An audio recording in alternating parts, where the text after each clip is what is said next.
ಮಕ್ಕಳ ಇವತ್ತಿನ ವಿಡಿಯೋದಲ್ಲಿ ಮತ್ತಷ್ಟು ವಿಜಾತಿ ಒತ್ತಕ್ಷರ ಪದಗಳನ್ನು ಬರೆಯೋಣ. ಮೊದಲನೇದಾಗಿ ಮಲ್ಲೇಶ್ವರಂ. ಮಲ್ಲೇ ಅದು ಒತ್ತಕ್ಷರ ಆಯಿತು.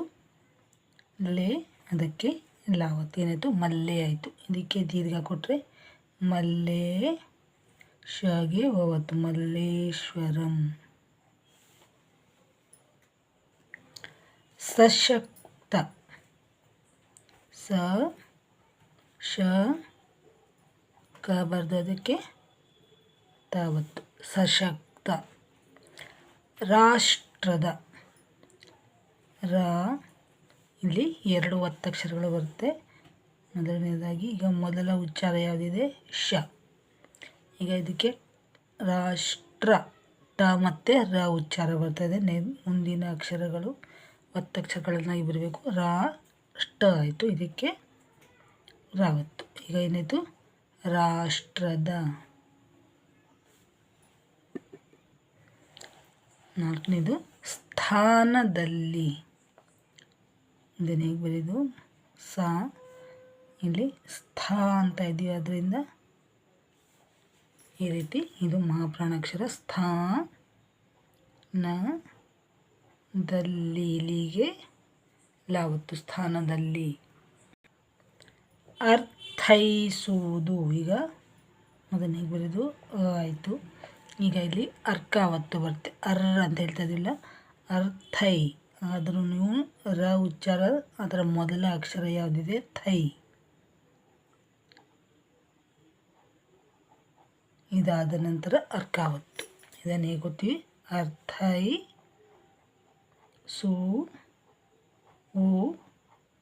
ನಾನು ಹಿಂದಿನ ವಿಡಿಯೋಗಳಲ್ಲಿ ಕೂಡ ಹೇಳಿದ್ದೀನಿ. ಅರ್ಕಾವತ್ತು ಬಂದಾಗ ಅದರ ಹಿಂದಿನ ಅಕ್ಷರವನ್ನು ಮೊದಲು ಬರೆದು ನಂತರ ಅರ್ಕಾವತ್ತನ್ನು ಬರಿಬೇಕು. ಅರ್ಥೈಸುವುದು. ಅವಶ್ಯಕತೆ. ಇದನ್ನೇ ಬರೆದು ಶಗೆ ಯಾವತ್ತು ಅವಶ್ಯಕತೆ. ಮತ್ತೊಂದು ಪದ ಸೂಕ್ಷ್ಮ ಗ್ರಹಿಕೆ. ಹೇಗೆ ಬರೆಯೋದು, ಸ ಕೊಂಬಿನ ದೀರ್ಘ ಸೂಕ್ಷ್ಮ. ಮೊದಲು ಯಾವ ಅಕ್ಷರ ಬರ್ತಾ ಇದೆ, ಕ. ನಂತರ ಶ ಮತ್ತು ಮ ಇವೆರಡನ್ನು ಒತ್ತಕ್ಷರವನ್ನಾಗಿ ಬರೆಯೋದು. ಇದು ಶವತ್ತು, ಇದು ಮಾವತ್ತು. ಸೂಕ್ಷ್ಮ ಗೆ ರವತ್ತು, ಹಿ ಕೆ ಕಾಯತ್ವ ಕೆ ಸೂಕ್ಷ್ಮ ಗ್ರಹಿಕೆ. ಮಕ್ಕಳೆಲ್ಲ ಒತ್ತಕ್ಷರ ಬರೆಯೋದು ಕಷ್ಟ ಅಂತ ಹೇಳ್ತಾ ಇದ್ದೀರಾ. ಈಗ ಇದು ಅರ್ಥ ಆಗ್ತಾ ಇದೆ ಅಂತ ಅಂದ್ಕೊಳ್ತೀನಿ. ಭಾಷಾ ಸಾಮರ್ಥ್ಯ. ಇದು ಮಹಾಪ್ರಾಣಾಕ್ಷರ ಭಾ, ಶ, ಸ, ಮ. ಈಗ ಅರ್ಥ್ಯ ಅಂತ ಬರ್ತಾ ಇದೆ. ಆದರೂ ಅದರ ಹಿಂದಿನ ಅಕ್ಷರ ಮೊದಲು ಬರಿಬೇಕು. ಇದು ಥ ಯ ಥ್ಯ ಆಯಿತು. ಇದನ್ನು ಈಗಿನ ಭಾಷಾ ಸಾಮರ್ಥ್ಯ ಆಯಿತು. ಇದನ್ನು ಅರ್ಕಾವತ್ತು ಕೊಟ್ಟರೆ ಪೂರ್ಣ ಅರ್ಥ ಬರ್ತದೆ ನೋಡಿ, ಭಾಷಾ ಸಾಮರ್ಥ್ಯ. ಅರ್ಧಚಂದ್ರಾಕಾರದ ರ ಒತ್ತಿಗೂ ಮತ್ತು ಅರ್ಕಾವತ್ತಿಗೂ ಇರೋ ವ್ಯತ್ಯಾಸವನ್ನು ಹಿಂದಿನ ವಿಡಿಯೋಗಳಲ್ಲಿ ಕೂಡ ನೋಡಿದ್ದೀವಿ. ಮತ್ತೊಂದು ಪದ ದೃಷ್ಟಿಕೋನ.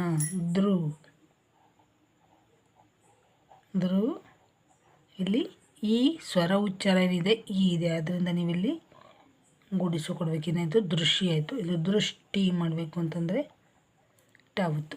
ದೃಷ್ಟಿ ಕೋನ ಕ ಓತ್ವ ಕೋ, ಇದು ನ, ದೃಷ್ಟಿಕೋನ. ಮತ್ತೊಂದು ಪದ ಜ್ಞಾನ ಶಾಖೆ. ಜ್ಞಾನ ಶಾಖೆ.